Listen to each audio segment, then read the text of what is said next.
우리 앞에 옆에 계신 분들과 함께 인사하겠습니다. 반갑습니다. 네, 반갑습니다. 주님 안에서 사랑하고 축복합니다. 오늘은 표적이냐 떡이냐라는 제목으로 하나님 말씀을 나누겠습니다.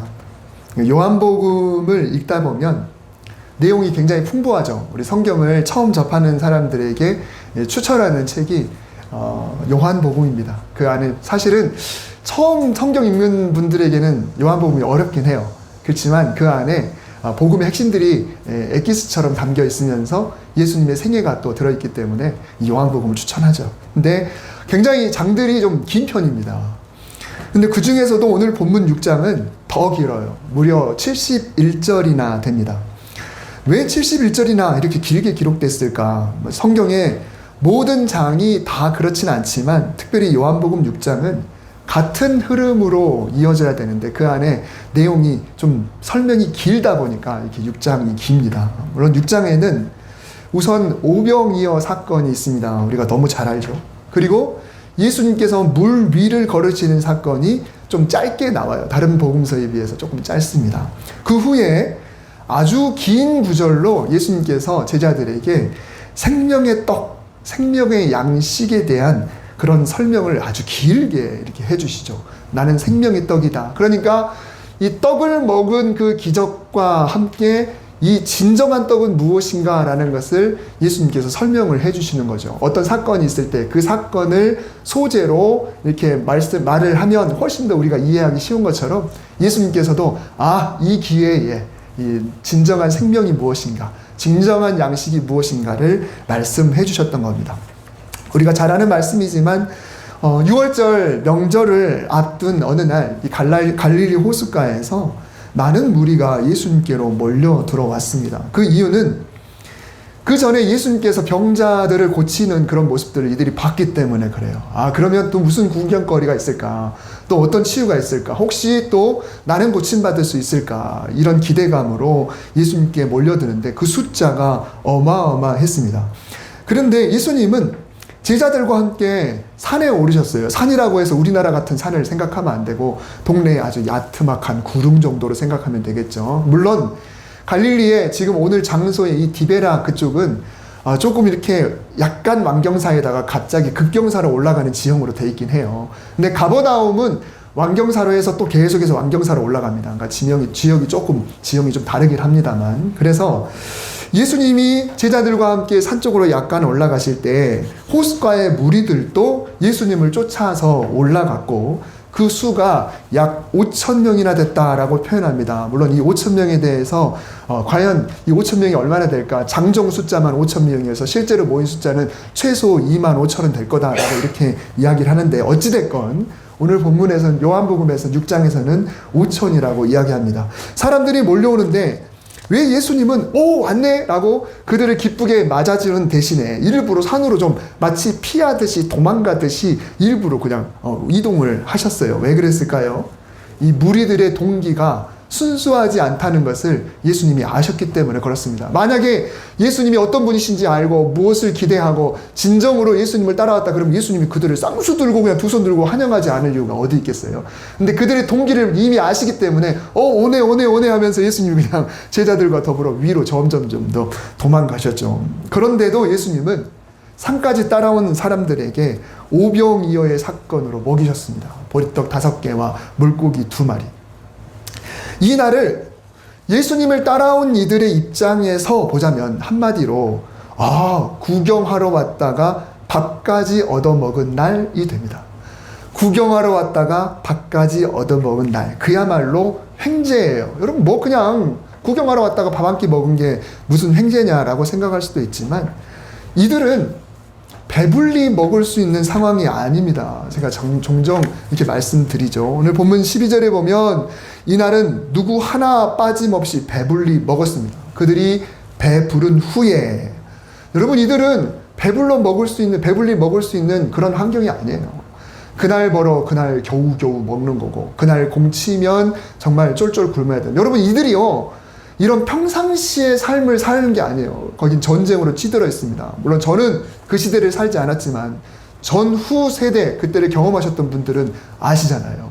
정말 하루에 정말 그 끼니를 때운다는 게 쉽지 않지 않습니까? 미군을 통해서 뭔가가 오지 않으면 어린아이들이 어디서 뭘 먹을 수가 없는 그런 때였잖아요. 늘 먹을 거 하나 구하기 힘든 그 시대, 그런 삶이 바로 이 예수님 당시의 이스라엘이에요. 전쟁이 끝나면 또 전쟁, 그 다음 또 전쟁, 또 전쟁, 또 전쟁. 계속 이런 상황이었기 때문에 이들은 먹고 살기가 어려워요. 배불리 먹는다. 이건 거의 기적과 같은 그런 상황입니다. 그래서 이 오병이어의 기적은 엄청난 기적이 되는 거예요. 그냥 그날 하루 음식이 없는데 음식이 많아져서 사람들이 다 먹었다, 이 정도가 아니에요. 평생, 아니 어쩌면 경험할 수도 없는 그런 배불리 먹고도 더 이상 먹을 수가 없어서 음식을 남긴 걸 모아야 될 만큼 그런 엄청난 기적을 경험했던 것이죠. 이 놀라운 표적을 보고 이들은 예수님이 보통이 아니다라는 것을 인지했습니다. 그래서 구약에서 예언된 대로 장차 세상에 오시기로 한 분이 아닐까라고 서로 수군수군 되기 시작했어요. 혹시 그분 아니야? 혹시 그분 아니야?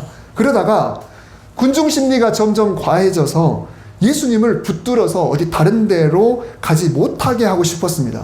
아, 이분이 만약에 그분이라면 여기에 모셔두자.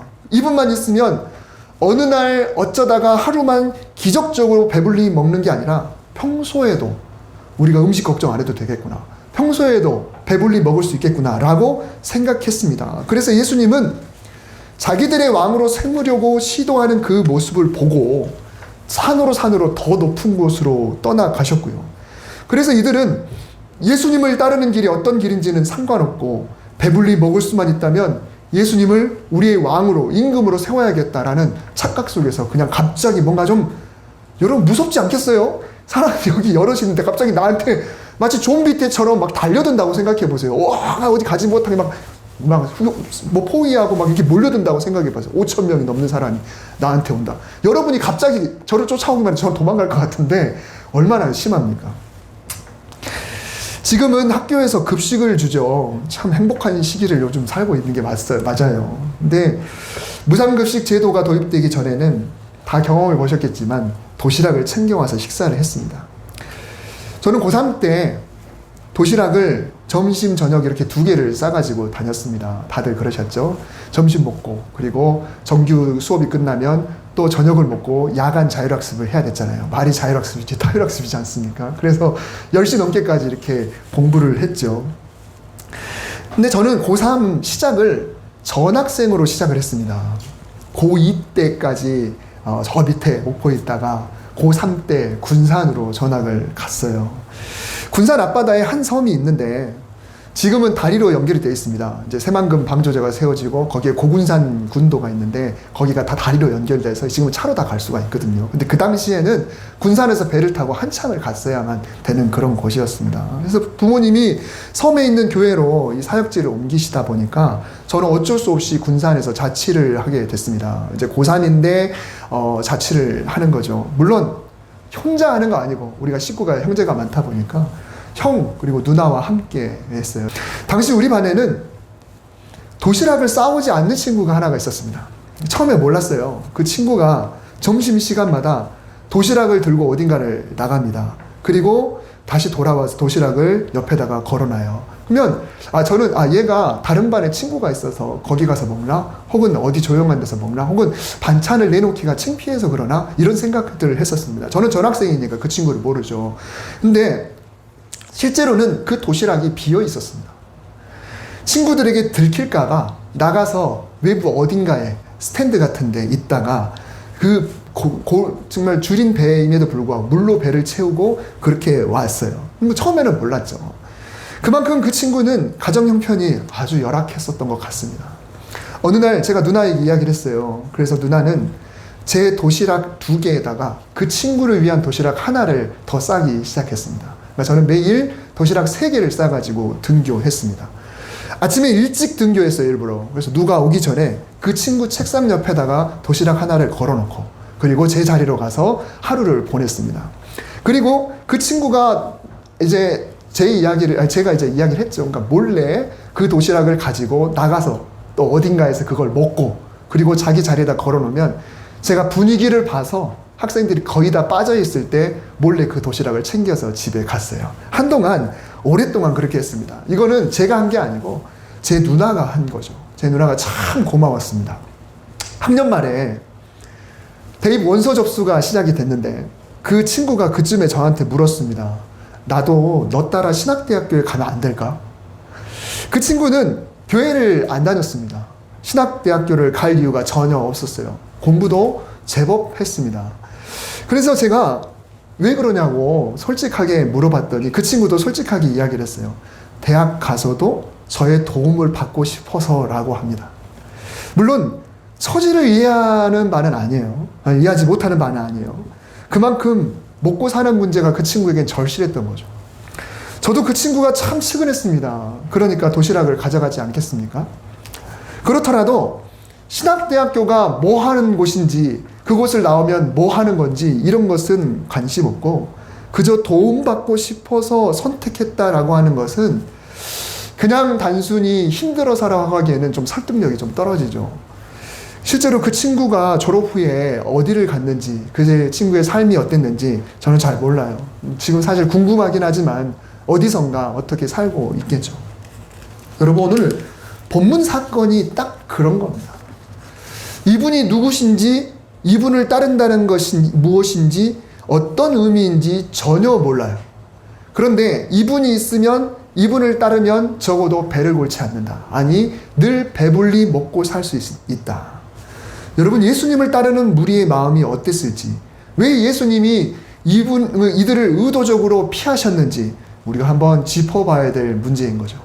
사실 우리가 예수님을 따른다는 것도 과연 어떤 것인지를 우리가 한번 생각해 볼 필요가 있습니다. 요한복음 6장에서 그래서 예수님은 떡을 소재로 이야기를 하셨던 거죠.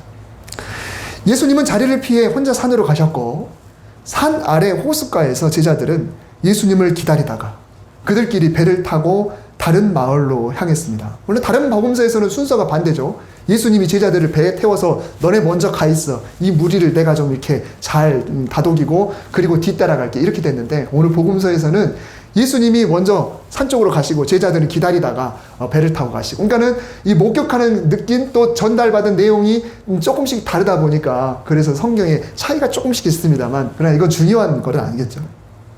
근데 하필이면 우리가 알다시피 그 제자들이 풍랑을 만나 고생하고 예수님께서는 급히 산을 내려와서 어둠 속에서 물 위를 걸으시기까지 하면서 이 제자들을 안심시키고 평안을 주는 그런 일들을 하시고 풍랑을 잔잔케 하는 놀라운 기적을 행하셨습니다. 다음날 날이 밝아 배불리 먹었던 곳에 사람들이 다시 모여들었습니다. 이유가 뭘까요? 똑같아요. 또 배불리 먹고 싶어서 왔습니다. 그런데 예수님도 제자들도 안 보입니다. 이들은 안달이 났습니다. 도대체 어디로 갔을까? 오늘도 우리의 줄임배를 채워줬으면 좋겠는데 도대체 이분과 제자들이 어디로 사라졌을까? 근데 그중 몇 사람이 저녁에 그 예수님의 제자들이 배를 타고 가는 모습을 봤어요. 그리고 그 배가 저기 어딘가 저쪽 가버나움 쪽으로 가는 것을 봤습니다. 여러분, 성경에서 보면 배를 타고 바다 건너편 이러니까 우리 육안으로 안 보일 것 같잖아요. 갈릴리 호수에 가보신 분들은 혹은 영상으로 혹시 보신 분 계신지 모르겠지만 이 디베랴 바닷가가 그렇게 크진 않아요. 이렇게 폴할 때 보면 이 디베랴에서 여러분 보시면 왼쪽 아래 디베랴라고 있죠. 이제 그 지역에 대해서는 이야기했죠. 지명에 대해서는 왜 디베랴 바닷가라고 하는지. 거기서 가버나움은 이렇게 보면 배가 저기 도착하는 게 보입니다.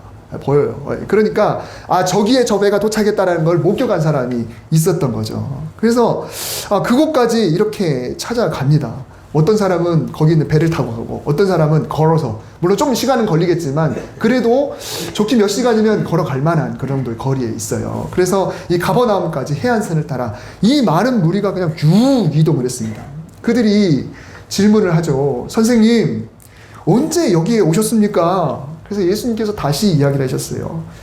너희가 나를 찾는 것은 표적 때문이 아니라 떡 먹고 배불러서가 아니냐, 이렇게 말씀을 하셨습니다.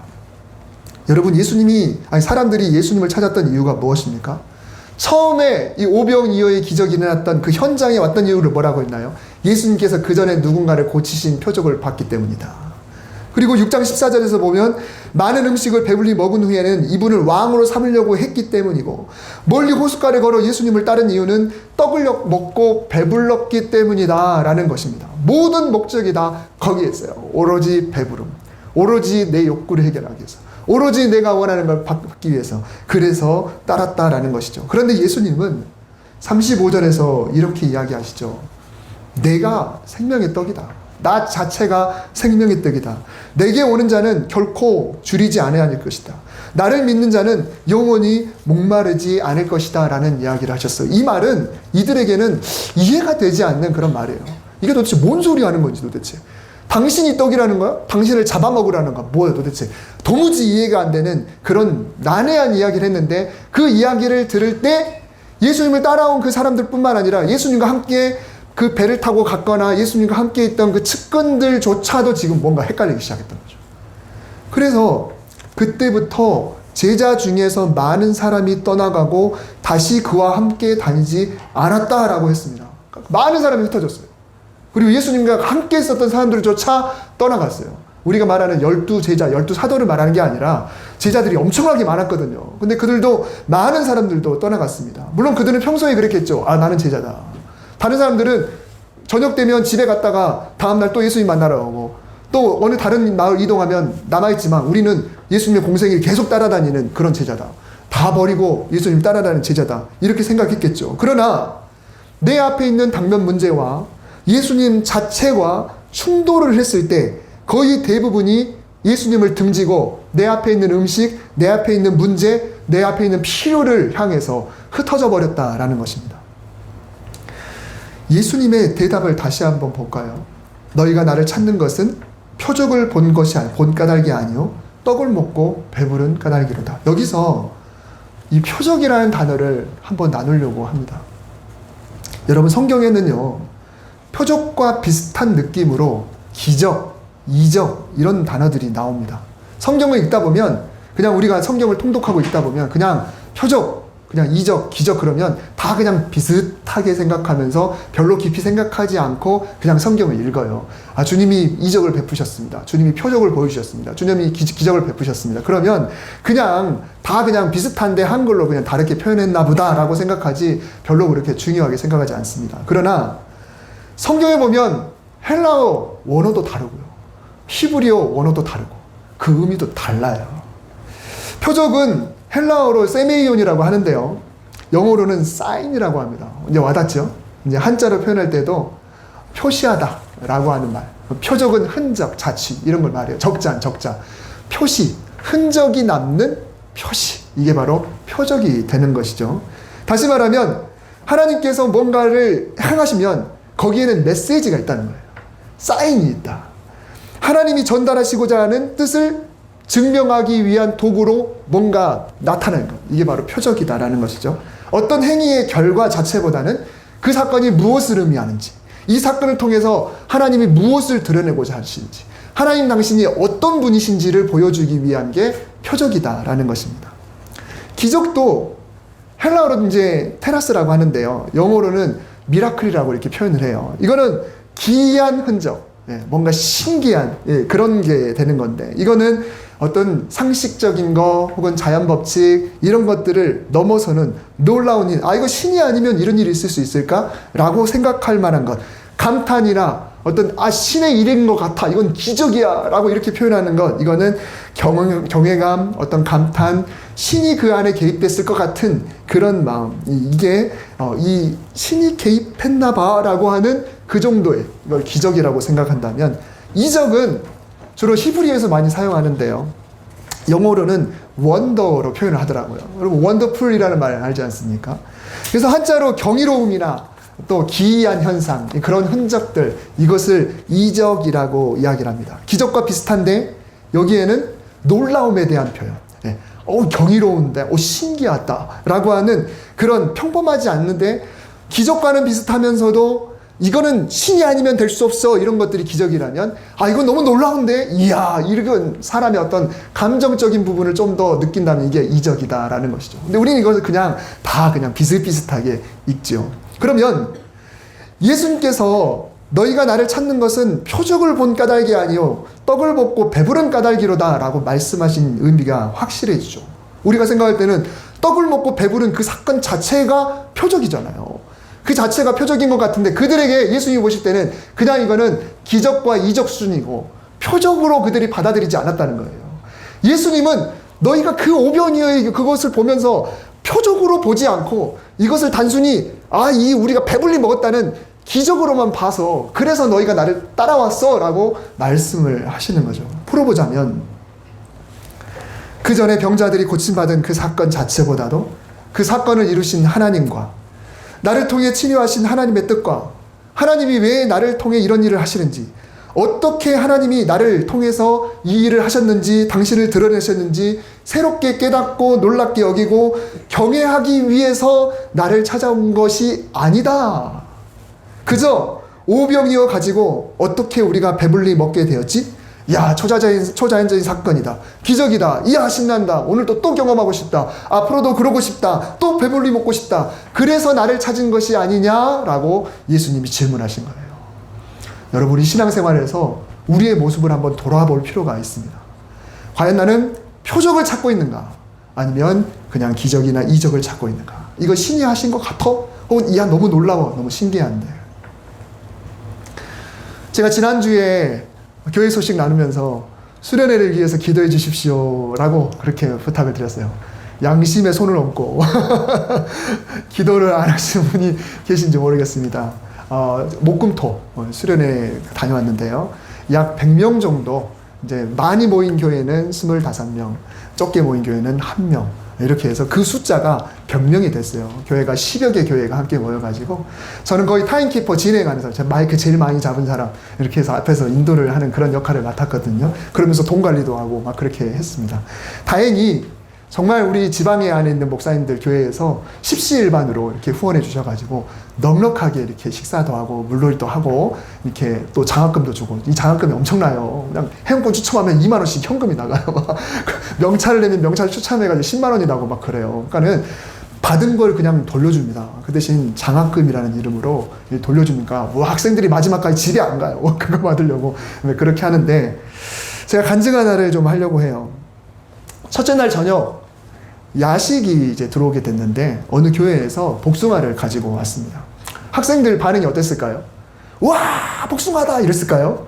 그렇습니다. 우리 어른들이나 좋아하지 학생들이 시큰해요. 아니, 야식이 복숭아라니 막 이러면서 적어도 치킨이나 피자 해야지. 물론 둘째 날은 치킨이 왔어요. 이거 왔는데 첫째 날 어쨌든 복숭아였습니다. 그러면서도 막상 내려오니까 다 먹어버리더라고. 실제로 맛있게 잘 먹었어요. 근데 이 복숭아가 햇살의 복숭아라고 여러분 브랜드를 아신지 모르겠어요. 저희 장호원 쪽에서 나오는 브랜드인데 아주 유명하고 맛있죠. 근데 이 복숭아가 얼마나 귀한지 몰라요. 근데 그 친구들이 왜 시큰둥했을까요? 햇살의 복숭아, 그쪽 지역 사람들은 자주 먹습니다. 네, 자주 먹어요. 근데 제가 그런 이야기 했어요. 여러분, 이 복숭아 가지고 지금 시큰둥 하지 말라고. 제가 여주에서 부목사님을 있을 때, 부목사를 있을 때는 이 복숭아 교인들이 많이 갖다 줘서 정말 실컷 먹었는데 제가 양수리로 온 지 3년 반 넘어가는 이 상황 속에서 이거 먹고 싶어도 쉽게 먹지 못한다. 이런 이야기를 했어요. 이런 이야기. 그렇다고 여러분 사달라는 이야기는 절대 아니고요. 그런 이야기 하면서 맛있게 먹으세요. 감사히 먹으세요. 라는 이야기를 했어요. 그때 제가 그 광고하던 시간이 밤 10시 반이었습니다. 그런데 다음날 아침 9시 반쯤에 택배에서 문자가 딱 왔어요. 오늘 복숭아가 오늘 2시에서 3시 사이에 배송될 예정입니다. 라고 저한테 왔어요. 그러니까 우리 집에 온다는 이야기죠. 우리 집에 온다는 그런 얘기였고, 오후 넘어서 제 아내로부터 복숭아 사진이 카톡으로 도착했어요. 짜잔 하면서 아싸 하면서 복숭아 사진이 이렇게 올라와서 저한테 이렇게 사진을 찍어서 보내줬어요. 햇살의 복숭아 이렇게 붙어가지고. 근데 누가 보냈는지는 안 하고 그 농장 번호 나오고 주소하고 나오고 그 다음에 받은 사람. 그래서 복숭아 나와서 어제 까먹었는데요. 저는 이제 갔다 와서 먹었으니까. 이야, 얼마나 맛있는지 진짜 너무너무 기가 막혔습니다. 근데 제가 이 이야기를 둘째 날 저녁 집회 마치고 학생들에게 했습니다.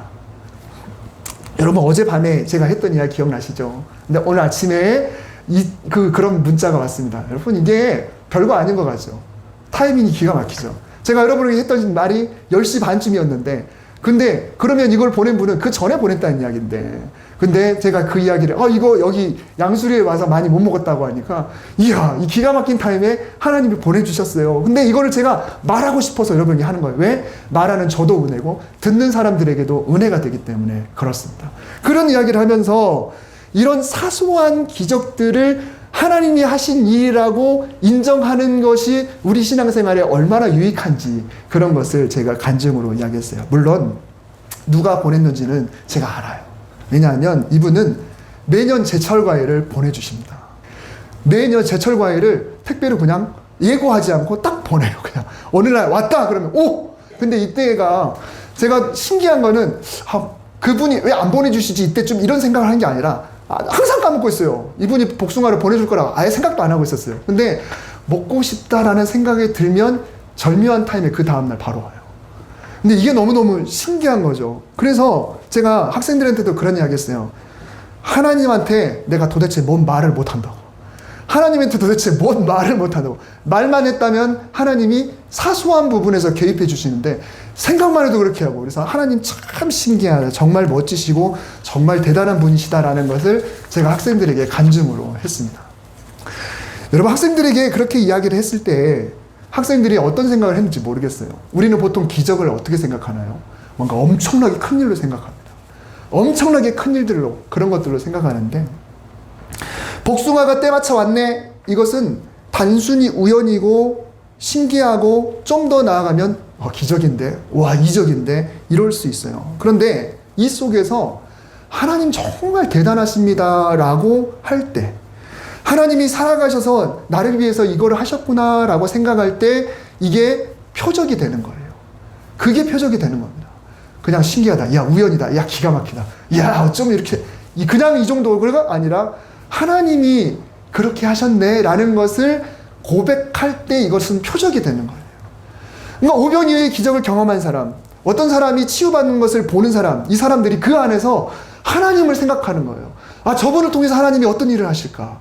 예수님이, 하나님이 왜 예수님을 보내서 이런 일들을 하실까를 질문하고 생각하고 또 고민하고 또 그것을 경험하고 싶은 사람에게는 표적이 되는 거죠. 다른 사람에게는 그냥 놀랍다, 신기하다, 배부르고 싶다, 야 오늘 또 이걸 경험하고 싶다. 사실 여러분, 표적은 사방에 깔려 있습니다. 왜요? 하나님이 일하시니까. 하나님이 일하시니까 표적은 사방에 널려 있습니다. 하나님이 일하시지 않는 영역이 이 세상에 어디 있습니까? 다 하나님이 하시는 거잖아요. 표적은 사방에 깔려 있어요. 하나님을 연상할 수 있을 만한 일, 하나님을 연상할 수 있을 만한 사건, 하나님을 연상할 수 있을 만한 시간, 하나님을 연상할 수 있을 만한 주위 사람, 누군가를 통해서 하나님이 나에게 또 말씀하시잖아요. 그 사인들을 발견하지 못하면 우리는 그냥 떡만 찾으면서 다니는 그런 사람이 될 것입니다. 떡이 없으면 예수님으로부터 등을 돌려버릴 거예요. 여기 별 볼 일 없네. 이 지역에서 살아봐야 별 볼 일 없네. 이 사람 만나봐야 별 볼 일 없네. 내가 오늘 이렇게 해봐야 아무 의미 없네. 이렇게 되는 거죠. 근데 그 안에서 하나님을 발견하면 우리는 표적을 먹고 살아가는 그런 사람이 되는 것이죠. 떠난 자들 중에 제자들이 많았잖아요. 그들도 예수님 믿는 줄 알았잖아요. 근데 그들 또한 이적과 기적만 보고 살아가는 그런 사람이었다라는 것입니다. 그래서 여러분, 표적이냐 떡이냐, 표적을 바라보시기 바랍니다. 떡을 쫓지 마시고 표적을 따라가시기 바랍니다. 우리는 떡을 찾으러 다녀요. 떡, 신기하다, 이런 기적, 나한테 이런 일 없을까? 그러나 하나님이 어떤 분이신지, 하나님이 어떤 일을 하시는지, 하나님이 나에게 뭘 깨닫게 하시는지, 하나님이 정말 살아계시다는 걸 느낄 수 있는 그런 표적들이 우리에게 많이 쌓이게 되면, 그 표절, 자잘자잘자잘하는 표적들이 쌓이게 되면 신앙생활이 탄력을 받습니다. 힘을 받아요. 좌절하지 않아요. 여러분, 제가 늘 이야기하잖아요. 양술에서 보낸 이 기간 얼마나 행복한지 모릅니다. 왜요? 자잘한 표적들로 하나님 계속 이어가게 해주시더라고요. 하나님 정말 멋지신 분이시죠. 정말 대단하고 위대하신 분. 지금도 주님은 여기저기 곳곳에다가, 구석구석에다가 표적을 붙여놓고 계세요. 막 숨겨놓고 계세요. 마치 보물찾기 하듯이 우리가 그거 그냥 찾기만 하면 돼요. 와, 하나님 위대하시다. 와, 하나님 놀라우시다. 이야, 하나님이 나에게 이렇게 깨닫게 하시네. 하나님이 이렇게 나를 이렇게 살기 원하시는구나. 여러분, 마치 보물찾기 하듯이 가장 소중한 이 보물들을 많이 찾아낼 수 있기를 바랍니다. 떡으로 사는 것이 아니라 예수님으로, 떡으로 사는 것이 아니라 그 표적을 통하여 발견한 하나님, 표적을 통하여 발견한 예수님, 성령님으로 우리가 살아갈 수 있는 저와 여러분 되시기를 주님의 이름으로 축복합니다. 기도합니다. 하나님, 우리가 표적을 먹고 살아가는 사람이 되게 하시옵소서. 그 안에서 하나님을, 예수님을, 성령님을 발견하게 하시고 이 세상에 성실하신 하나님께서 사방에다가 널어놓으신 그 사인들을 발견해서 하나님을 깨달을 수 있도록 주여 도와주시옵소서. 우리의 영의 눈이 활짝 열리게 하시옵소서. 정말 세상을 바라보는 눈이 바뀌게 하여 주옵소서. 떡을 쫓는 사람이 아니라 표적을 쫓아 하나님을 찾는 우리가 될 수 있도록 인도하여 주시옵소서. 예수님의 이름으로 기도드립니다. 아멘.